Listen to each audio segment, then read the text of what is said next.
Welcome to the Mom and podcast. We're your hosts, Suzanne Kearns and Missy Stevens. We want to help you through everything that happens in the ellipses, from your professional life to your emotional health. You're a mom and so much more. Let's figure out what comes next together. Welcome to the Mom and podcast. I'm Suzanne Kearns, mom and writer, LGBTQ and sex ed advocate, and today recovering from my last long run yesterday before our half marathon this weekend. Just so impressed. Impressed. Like I say, the word run here is in quotes. Whatever. You went a long way on your feet. That's all that matters. I'm Missy Stevens, mom and writer, foster child advocate, and this week, professional patient. I'm going to all the doctors this week. I need to space out my annual checks better, but they all, between ice storms and weird viruses and everything, all got canceled and rescheduled. And so now they're all this week, but it's kind of like it that way. Then you remember it every year. Do it this week. With the theme. Yeah. Valentine's, love yourself. Love myself, do some self-care. And speaking of that, we're really happy to have Tami Hackbarth here again. She was with us for episode 89 last year, and since then has released a new book about self-care called The Essential Guide to 100% Guilt-Free Self-Care. Get your time and energy back to create the world you want to live in. So if you missed episode 89, we really recommend going back and doing that. You can get your Tami 101 and get her bio and all the information. And we're going to put that link in the show notes for you. But for this episode, we're just jumping right back into the book. But first, welcome, Tami. Welcome. Thank you. I am so happy to see you. And I get to see you in the next. It's May, right? May. Yeah. So which is not that far from now. No, since it's almost tomorrow. As we've decided, 2023 is almost over. Yeah. In February. You heard it here, guys. Going fast. It didn't just start. It's almost over. It's just all in how you look at it. Okay. But, tell us a little bit about your publishing journey. As writers, we kind of like to get into that and talk about the process. So how'd you get here to where you have a book? Okay. I have had this book kind of floating around in my head because I want to tell you guys a secret. I never thought I would be an author. I thought that was for other people. Yeah. Have I been writing on the internet since 2009? Yes. Am I a trained writing teacher? Yes. Do I help other people write? Yes. But for some reason, being an author felt completely bonkers. Like that would not happen for me. Mm-hmm. So in 2020, I was approached to write a book. So somebody tapped me on the shoulder, would you like to write a book? And then I kind of freaked out and then it didn't work out. However, during that time, I was like, the call is now coming from outside the house. Maybe I can do this. Yes. It's being requested. Right. But I knew I needed to get out of my old stories because there was something that was holding me back. The spoiler alert, it was me. So I worked, I know you guys, that this is going to be a theme. I was in my own way. And so I worked with Amy Ehlers and Andrea Owen, both of whom are amazing coaches and prolific authors. And I got some really good education about what it takes to write a book.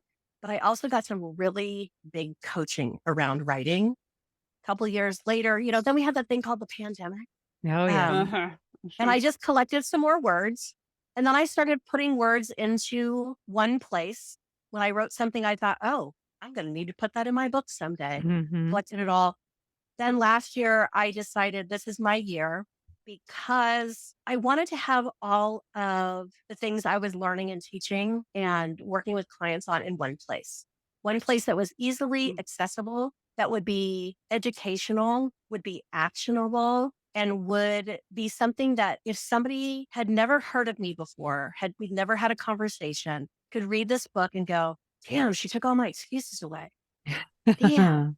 Yeah. She lovingly called me out and now she's given me some tools. And so I put it all together using the tiny book course with Alexander Franzen. Oh, I haven't heard of that. I know. Okay, well, check it out. It is literally called the Tiny Book Course, 6-week course. And basically what I did was I broke it down into tiny actionable steps. So the book writing process for me was writing in 25-minute increments. That's it. I would look at my outline. I would set a timer for 25 minutes and I would write on that section for 25 minutes. And then I would stop and then I would get up and do something else. So what happened if you sat down for your 25 minutes and it just wasn't there? You just made it be there? Or was it there? Are Yeah. you one of those people who you can do it? Well, here's the thing. Like the book has a very clear framework. Mm-hmm. So it was kind of like I gave myself a writing frame. It was like, what actions could you take in this section? Mm-hmm. What writing prompts could you give to have people further their ideas? What coaching questions could you come up with in this topic area? Mm-hmm. So I leaned really hard into my outline. So I wasn't looking at a blank page. I was looking at a framework that needed to be fleshed out. Yeah. Like the skeleton was there. And the stuff you're talking about is so second nature to you too. So it probably flowed more naturally than, we talked to Erin Pepler last week, and her book was literally send me into the woods alone, because this idea that in order to write, she feels like that 25 increments isn't going to work. And so, yeah, it's really interesting to think about how we all just work differently, and the way that we're able to dive into things is different. Well, and it's funny because from 2020 to November of 2021, my kid was home. She didn't go back to school until after her second vaccine. I did 0 writing during that time. Got it. But I did a lot of thinking. Yes. Did a lot of thinking, did a lot of capturing just random ideas and voice to text into the notes app of my phone.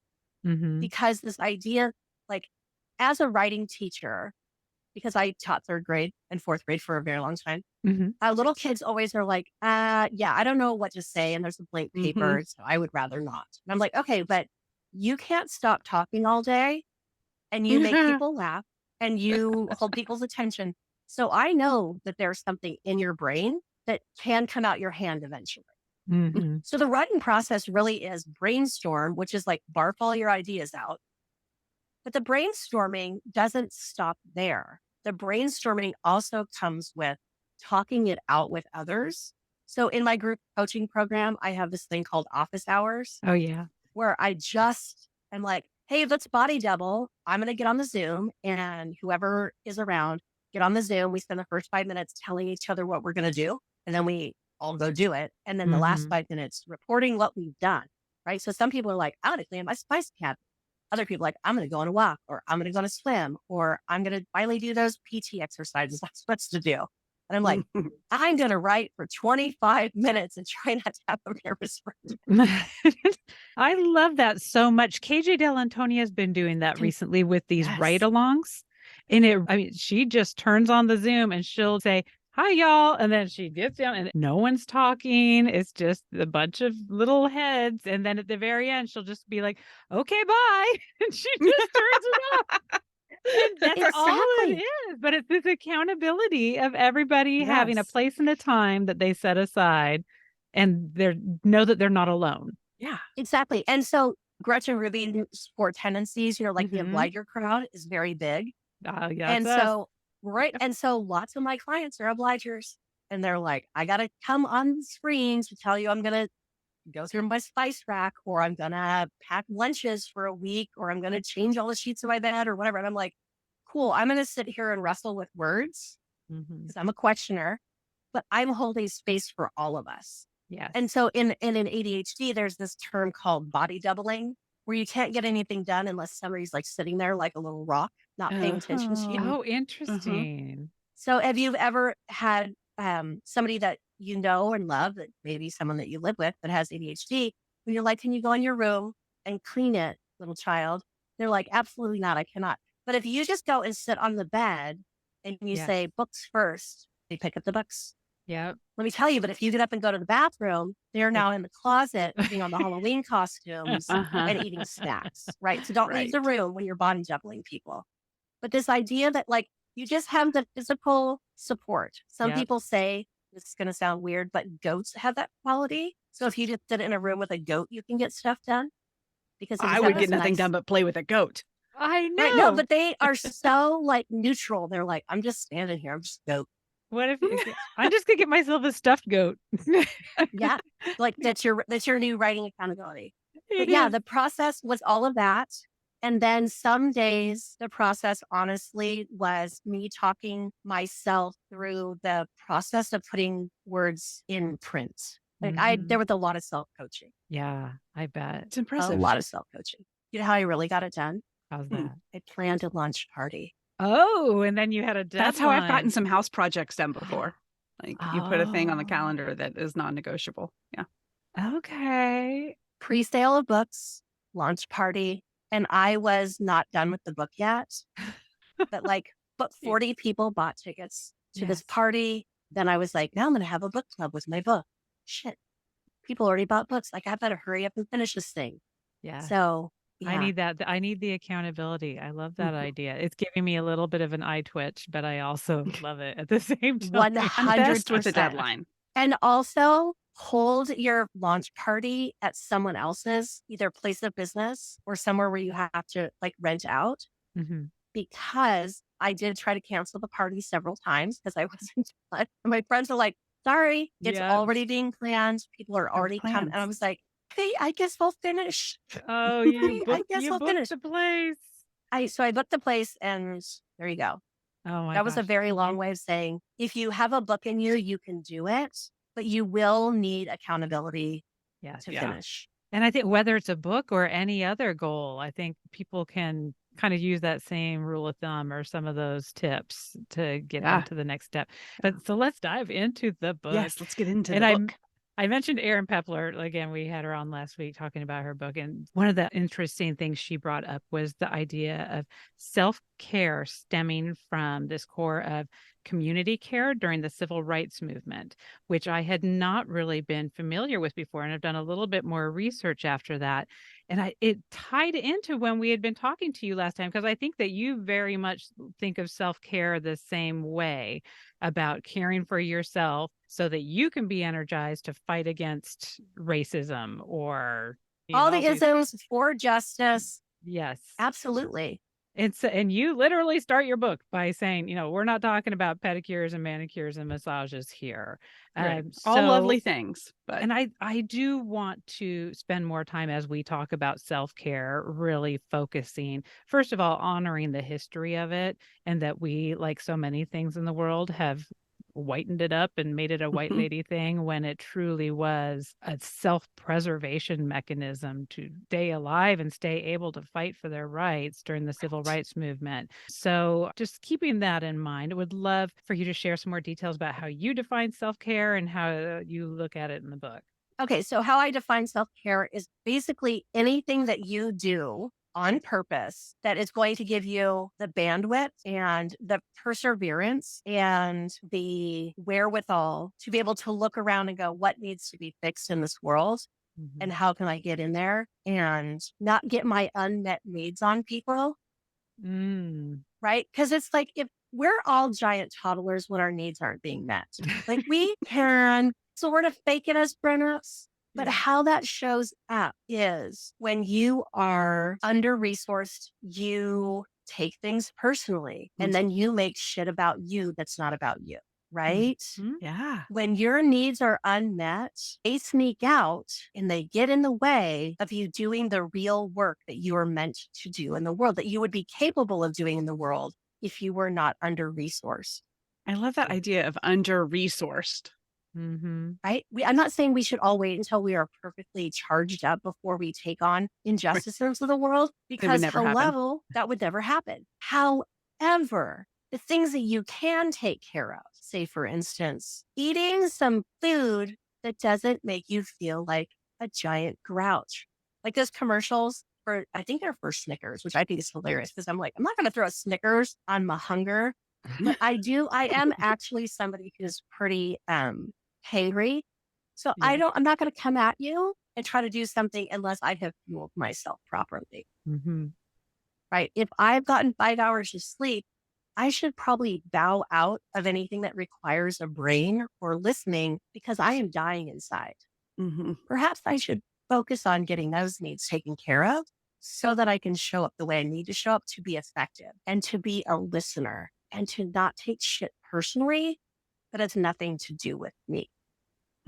Also, like we show up places sometimes and we either are like, well, my toddler self shows up as Bossy Betty, so I I want to love take that over name still. everything, right? Or my toddler version shows up as Weepy Willow. So if somebody looks at me wrong, then I cry. So this is a way you can stop centering yourself in spaces that aren't about you by getting your shit together. We get our shit together by taking care of ourselves. Like we wouldn't let our kids go out all like, I'm completely nuts. I'm hungry and haven't slept. No, let me solve the problems of the world. Right. And my pants. Gosh, I send myself out into the world without being resourced a lot. Like as you're talking, I'm like, oh my gosh, I am often undernourished, underrested, poorly dressed. Like and so if you ask yourself, so now I have this knowledge, what do I do with it? Do I feel bad about myself? No, you go, what in my life would change if I was resourced? How could I show up if I was well rested? I had a goddamn snack bar in my purse. I ate an apple instead of having yet another diet soda. What if I drank water instead of wine? Right? Eat whatever you want, all that jazz. But can we take care of our basics first? Because when we're not resourced, we get our needs on everyone else. Everyone has this like, I don't want to be needy. Well, guess what? When you don't take care of your needs, you are. Take care of your shit so other people don't have to. Yeah. I mean, it's so basic and so simple, but it's not.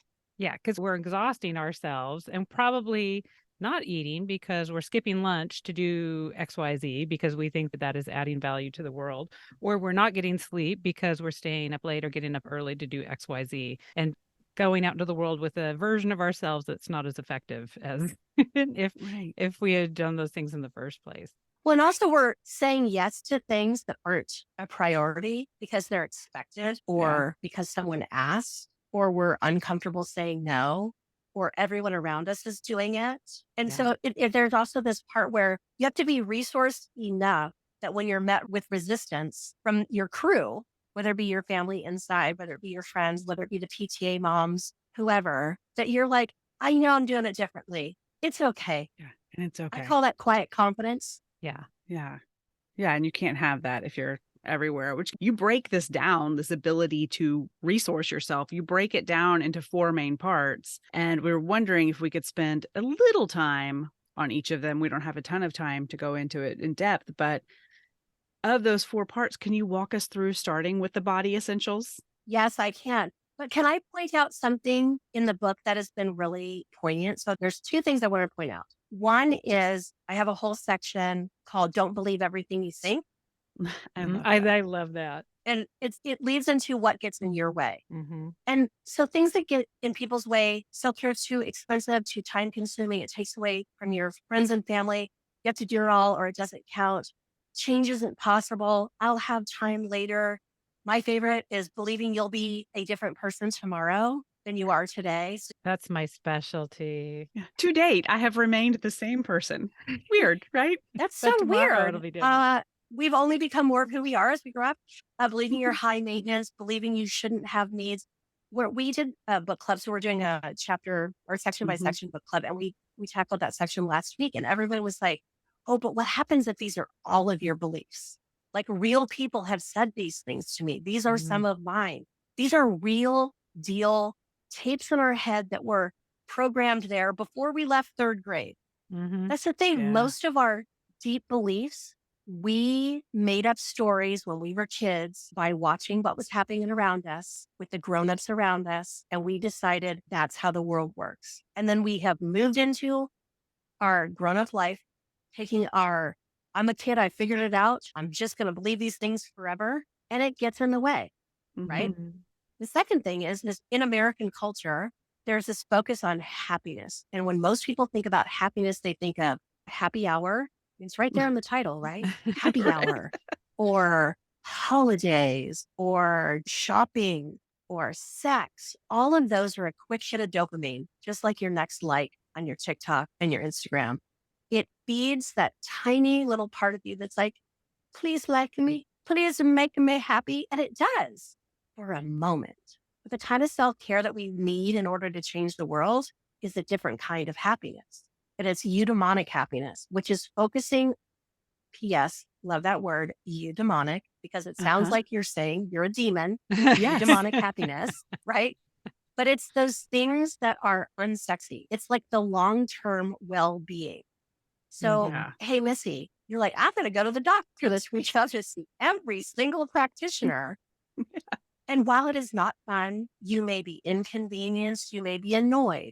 But at the end, when you get all of that prevention, at the end of the week, what are you going to feel like? I'm going to feel accomplished and like I took care of myself. Mm-hmm. Exactly. Has anyone ever left happy hour feeling accomplished? Rarely. Right? That's how I met my husband. Right. You meet your spouse? Sure. But really, it's all those things where like you took a class to finally learn how to take care of your kid's hair. Was it a pain in the butt? Yes. All that long game stuff. It's the gentle parenting. It's the practicing self-compassion. It's therapy. It's going to the senior center and doing strength training classes with octogenarians. Oh. That is what I'm doing on Monday, Wednesday, and Friday mornings. Because in my city, seniors are 50 and up.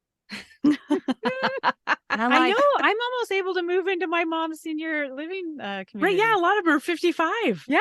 I'm ready. I'm looking forward to it. I can tell you, check your city services because you might be getting some square dancing and weightlifting and bingo and art and they have writing circles.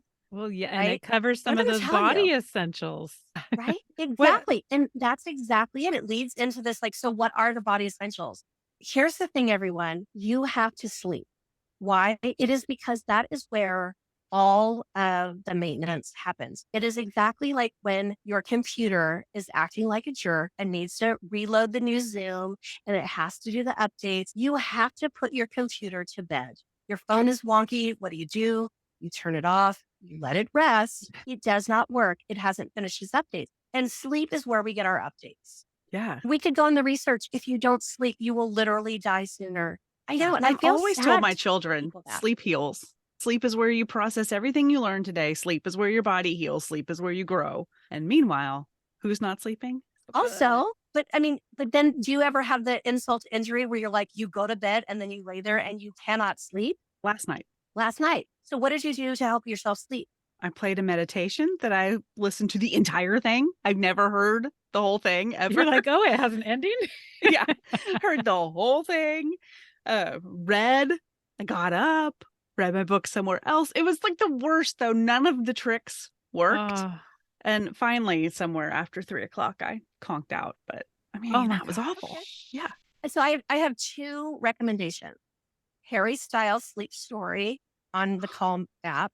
What? I was like, I'm sorry, Harry Styles is going to put me to sleep? I don't know about that. And then I don't know if it has an ending because I have, in fact, fallen asleep every time. Yeah. Also, bedtime starts the moment your feet hit the floor in the morning. I've heard that. It's that eudaimonic way of looking at bedtime, which is like, how can I romance this bitch back into bed about 12 to 15 hours from now? Mm-hmm. Oh, let's see. What other things you have to do for your body? That's right. You have to eat fruits and vegetables, people. And here's the thing. Under 50, everyone who's listening right now under 50 is like, whatever. I can sort of still eat like a teenager. Your day's coming. Just as time goes on, your body's like, I'm sorry. I know we've been playing with this being negotiable. It's really not. It's really not. Right? Yes. Okay. Now the body essentials, they weave very nicely into the mental health essentials. The body essentials and the mental health essentials, they also do because another of the body essentials is movement. Mm-hmm. Here's the thing. You either move it or lose it. And what I mean by that is when you're 75, you're not suddenly going to be flexible and strong and mobile unless you are flexible, strong, and mobile in your 30s, 40s, 50s.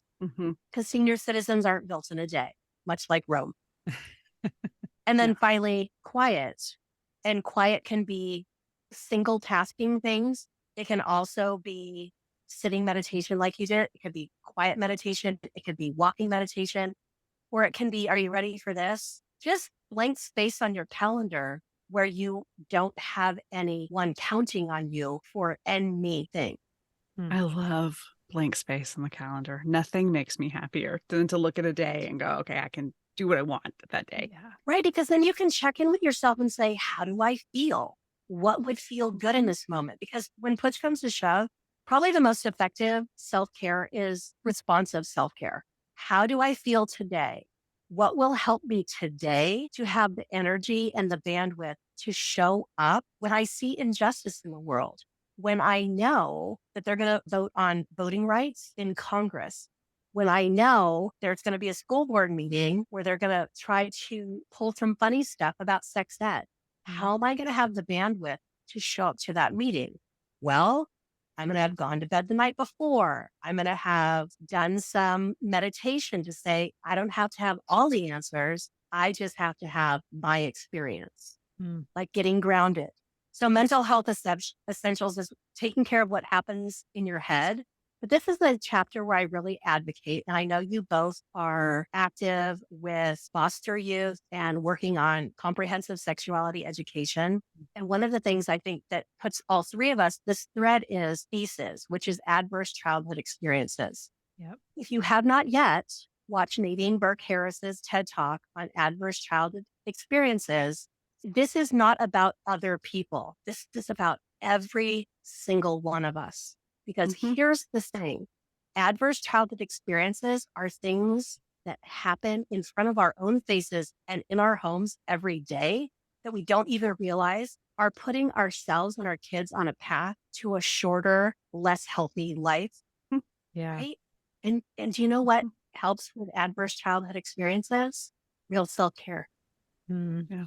Right? Like it's all the stuff that builds resiliency is Yeah. exercise and sleep and feeding your body well and speaking kindly to yourself and going to therapy. Again, it's that long view. It's like, you're not going to fix ACEs in a day. Nothing that we're working on, all of our projects are in the long run, right? Yeah, the long game. You mentioned that actually in your last episode too. And I thought it was such an important point that people who are trying to change the world need to get comfortable with the idea that they might not see the fruits of their labors, that they're laying the groundwork for things that are going to be happening in the future. And they may not be around to see it, but the work is still important. I think that long game is a real struggle culturally for us. Everything is fast. We want nothing to take more than a few minutes. And so learning to accept that things do take time and that it's years in many cases, not even weeks, it's years. I think that helps us feel better. That is self-care in and of itself to say, absolutely. Okay, this is a long it takes game. the pressure off. It takes the pressure off. I mean, when I was a beginning teacher, y'all, I thought I had 180 days to cram every single life lesson I had experienced up into my 35-year-old life into their 9-year-old bodies. I was like they're never going to have another experience in their life. I mean, what a bunch of self-centered nonsense. But it came from a good place. Right. I wanted them to have this experience. However, much like the Audre Lorde, right? Self-care is not selfish. It's an act of self-preservation. And I have, of course, murdered that quote. We'll put it in the show notes. The first time I heard that, I was like, damn, that is deep. And it really speaks to you can only show up as much as you are resourced. And when you show up resourced, it allows somebody else who has similar values and similar aims to tap out and rest. Yeah. And it puts things in the big picture, which is we are not on any path alone. There have been people who have been pushing for what we want for generations before us, and the generations after us will have the fight in them. Yeah. We get to be part of a community of change. I love that. We're just a piece of the puzzle. And then we do, I think that does put a lot of pressure on us to think that we're responsible to make this big monumental change, just right now. And with the exception of so few individuals in the world, there are those who make big change seemingly on their own. They probably have so many people working with them. But with the exception of those few people, most of us are just a small piece of this. And it is freeing to realize that. Yes. Absolutely. And not everyone's activism looks the same. No. right? Like some people are letter writers and some people are book writers and some people are podcasters and some people are voter registers. I like Making up registrators. new words, guys.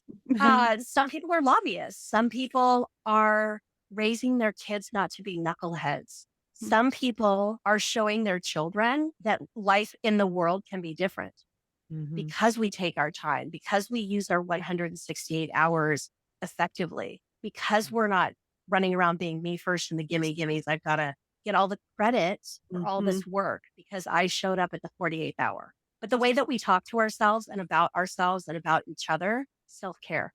So if you have a tendency to run yourself into the ground because you're not good enough, you're not doing enough, you are starting too late, you're too old, you're too young, exhale. Couple of things. One, not all about you. Two, there is a very, very good chance you are not the actual worst at any of it. Three, you will probably feel better if you eat a vegetable and take a nap. Come back when you're a little bit more resourced. Because if everything is doom and gloom, real good chance you need a nap. Yeah, carrot. That's for sure. It's amazing what a nap can do. Oh, I had the best one yesterday. Oh my gosh, it was so good. I did it yesterday. And I am looking at the clock. There's so much more we want to talk about. This will be a good reason for people to need to get directed. Yeah, go get the book. Because we have not even touched on the spirit essentials and the relationship. Well, I mean, we've kind of touched on them because I think none of them is in a silo. They all weave in with each other nicely, but the relationship essentials and the spirit essentials are all such important parts of making sure that you are in a place where you can be your best self to go fight the injustices of the world, or just to show up at work and contribute, or to show up to your family and contribute in your best possible way. So, yeah. So now where can listeners find, where can they find you, first of all, for your podcast, and then also to go buy the book?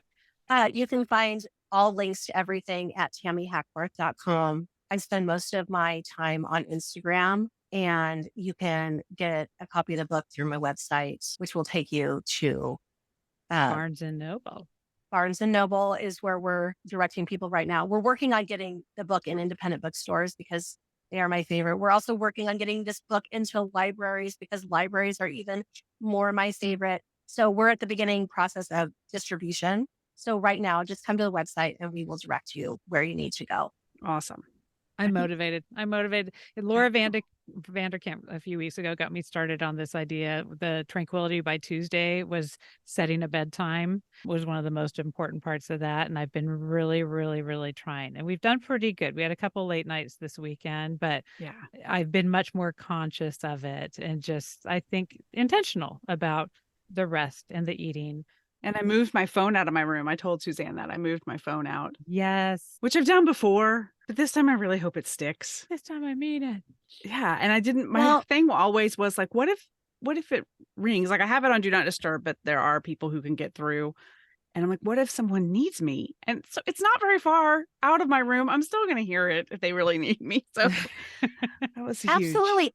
And when I'm also hearing Missy's, you're like, I hope that I'm a better person in the future because my phone is out of my room. Yeah. No.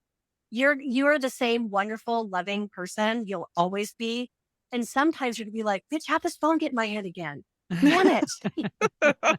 And when you do that, you go, I'm making different choices. And you're then maybe get a special box and put it by your bed. And you like, I can certainly hear it in the special box by my bed. Yeah. Oh, yeah. I've got that little sleeping bag. I've got the little phone sleeping bag. The little phone sleeping bags. I love that thing. Absolutely. One of my things is I have really mean things that I say to myself, like go read a book.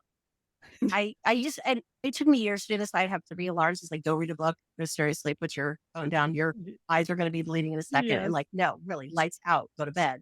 So what I've done is now I just put it face down, and I don't have willpower anymore at the end of the day. None of us do, because we start the day with like a thimble full of willpower. Yeah. Mm-hmm. And so I just look at it and I'm like, even if it falls on the floor, just leave it. Like your literal hands off that thing until the morning. Yeah. And then I will claw people's eyes out to get to it, to find out what happened when I was ignoring it, because I am still human. But I'm kind to myself. Without me. The whole world, okay, I guess I'll start reading the internet again. Oh my God. Well, speaking about the whole world going on around us, let's talk about our Look, Listen, Learn. Yeah. So, for anybody who is joining us for the first time, our Look, Listen, Learn is a little segment where we share the things that we've been reading, watching, or learning about.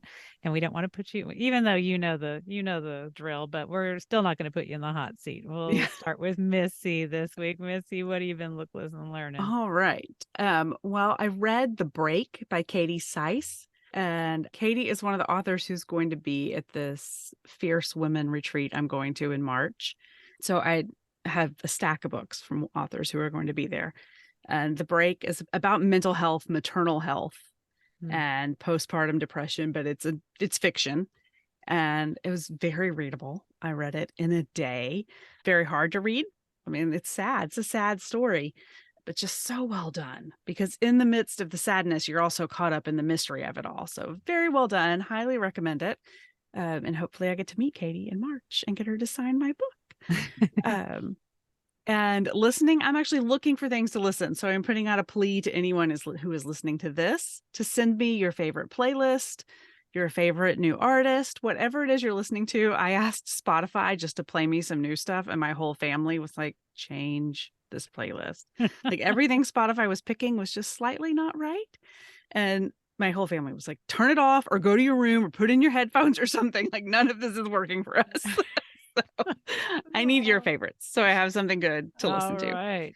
Okay. And my learn is that I don't think voiceover acting is for me. I took a month-long voiceover acting course that was, of course, punctuated with like an ice storm and all kinds of stuff. It was all crazy, but it's a lot of acting. Acting is a really key word in there. Like you're not just reading scripts. And I had visions, and this does exist, but just of like reading, press 1 to talk to the doctor, press 2 to leave a message, that kind of stuff. That does exist. That's a thing. But even that comes with direction, and it's a performance-based thing. Like, I don't think that's for me. Interesting. So that's a good data point. That was on my 50 before 50 list to explore it. I explored it, and I don't think it's for me. Good for you, though, for giving it a try. And maybe it's not for you right now. Right. It is a data point you can keep moving forward when you're like, oh, maybe I do want to do that. So, and I did meet a lovely woman who does these classes. So if anybody is interested in it, I can pass that information along. She's so kind. Even when I told her I don't think this is for me, she was like, okay, but why don't we talk more? And why don't, we can do some one-on-one stuff, or maybe she's like, and she said, everybody does this in their own time. So she's like, just, if you're not ready now, let's talk about it later. So I don't feel that I'm ready to be a voice performer at this point in my life. Well, you have a lovely voice. So hopefully you do. And I love getting information where I was like, that's not for me. Like I feel like, oh, I can check that off my list. Yeah, it's better than wondering. I don't want to be an octogenarian and think, oh, should I what do if that? I had tried that? Yeah. Right. And it's like an open tab in your head. Yeah. You're like, I just closed a tab. Does anyone have any other tabs I can close? Yeah. Other things. I love that visual of it. I like that. Yep. Yeah. Because it did feel good to be like, oh, not for me. And move on. Absolutely. Carry on. What about you, Tami? Do you have any look, listen, learns? I do. Y'all, we have been living in our house since 1999. And this month we have had, he's loosely called a painter, but really he's a person who's coming in and repairing plaster. Oh, y'all. We have from baseboard to ceiling new paint, but he couldn't paint before there's just so much prep work. Oh, yeah. So I'm looking at my quote painter, very Murphy Brown Eldon style. I'm like, would you like to move in? Because I would totally keep you busy for the rest of your life and all the little things. I've been looking at light fixtures because he's like, oh, while I'm here, I have to take this all down. Do you want me to put this back up, or would you like a new light fixture? And I'm like, I didn't know that picking light fixtures was going to be my new favorite thing. So I'm looking at lighting fixtures. I'm looking at paint colors, paint sheens. I'm looking at all of the things because we're basically getting a new house refresh because we're doing everywhere in our home except our daughter's room, who was like, don't come in my room. And I'm like, great, preteen. stay where you are, but I'm going to be in my new house. But it is an unexpected thing when you get your whole interior painted. It is just like moving without moving. So I'm like, oh, I have to put my things in boxes and move them into another room. Oh, so yes. some little unexpected thing.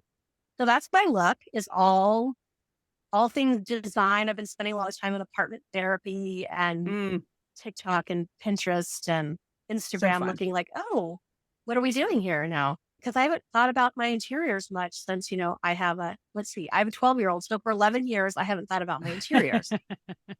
Very exciting. And then listening. Okay. I feel like I need to preface this with, I am not a person who cares about the royals. I think it's such a bizarre institution. It's crazy pants.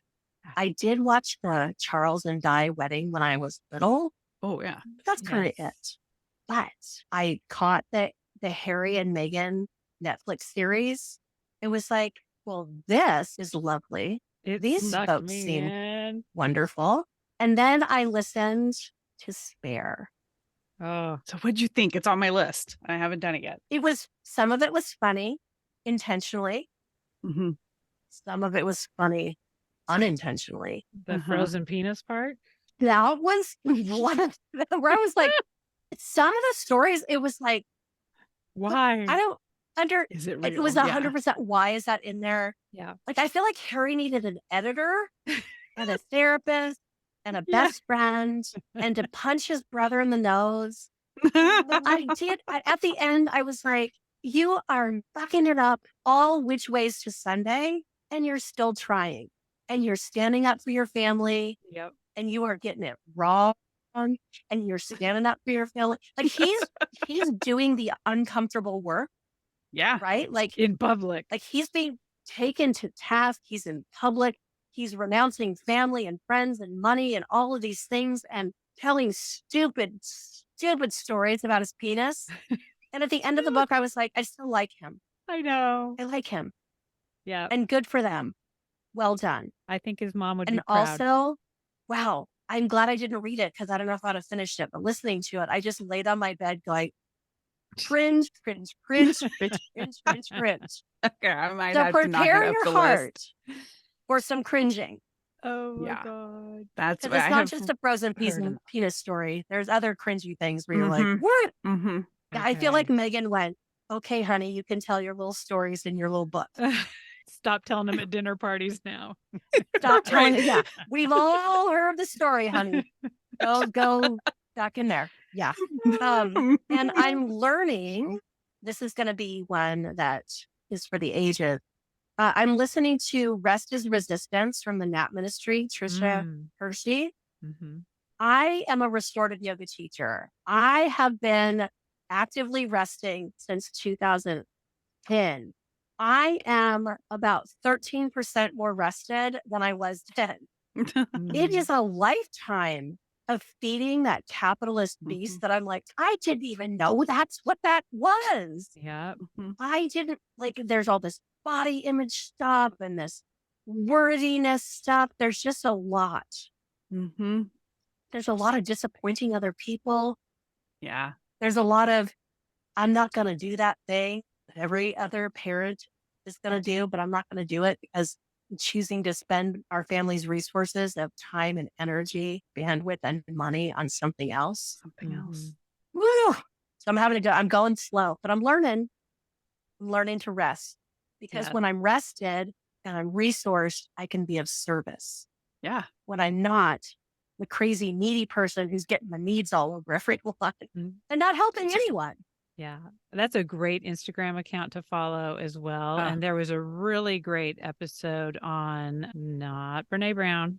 Who's the other one? On We Can Do Hard Things. On We Can Do Hard Things. So we'll link to that episode in the show notes too, because and it really is. It's unlearning so many things that I had just assumed, nope, this is how it is. And I'm like, oh, that's why that's how that is? Some white dude in the 1700s decided something? Usually some white dude who wanted more money and more power. And the rest of us are still trying to undo that. I'm laughing because I'm like, either the answer to whatever question you have is, yes, you should exercise, or some white dude a long time ago wanted more money and more power. Yeah. Like, those are the answers to kind of everything. And you're like, damn, Yeah. damn So it. it's really powerful. We have to do a Well, lot of mental gymnastics to make those things happen for people.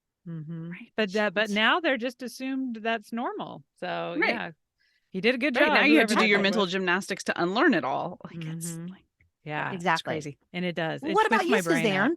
Okay, I am looking at and oh no, actually I'm not finished. You know when you get to the end of a book that you don't want to be done, and I'm just like slow motioning it. I'm just like nibbling it, but I think I only have like a chapter left of Tomorrow and Tomorrow and Tomorrow, which I think I mentioned a few weeks ago because it was in my very literary book club that this was the book that I was supposed to read, but somehow did not know that it was the book I was supposed to read.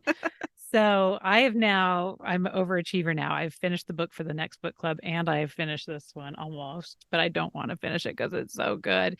And I had borrowed my friend's copy, which was like a signed first edition. Oh my God, I had to keep it but way away from Daisy. I was being so precious with it. But I loved it so much. And I said, Zoe's going to love it and Chris is going to love it. So I went ahead and bought my own copy. Got your own copy. So this is my own. Daisy can chew on this one. So yes, I highly recommend. It's really fun. It follows kind of this lifelong friendship. Well, it kind of goes to like the 30s, but it starts when they're little, of these kids who end up becoming game designers together in college. And so you do not have to be into gaming for this to mean anything to you. It's just more about the relationship and the ups and the downs and what happens when we grow through life together. And it is very, very sweet. And so that highly recommend. And then listen, I keep on calling it the auto shop or what's it called? You were trying the body shop or Body auto shop. body shop. I keep calling it body shop, but it's Unholy by Sam Smith. What? Like those words don't go together. Unholy or body I shop? know. I'm like, I'm like, how are you confused. getting I have no idea unholy what you're talking confused about. with? Well, no, because he says body shop. That's like a huge Yes. thing. Dad's going to the body shop. Body like shop, that's yeah. the main thing. And the body shop is not for That's your true. car. Thank you for the warning there. Yeah, it's such an earworm. And they just won an award. Sam Smith and Kim Petras, I believe, is her last name. And she is the first transgender singer, I think, to win a Grammy. So for that song. And I love it. I don't care. And even though they got in big trouble for performing at the Grammys, because they had the devil in the background and everybody was all like, oh, they're promoting Satan worshiping.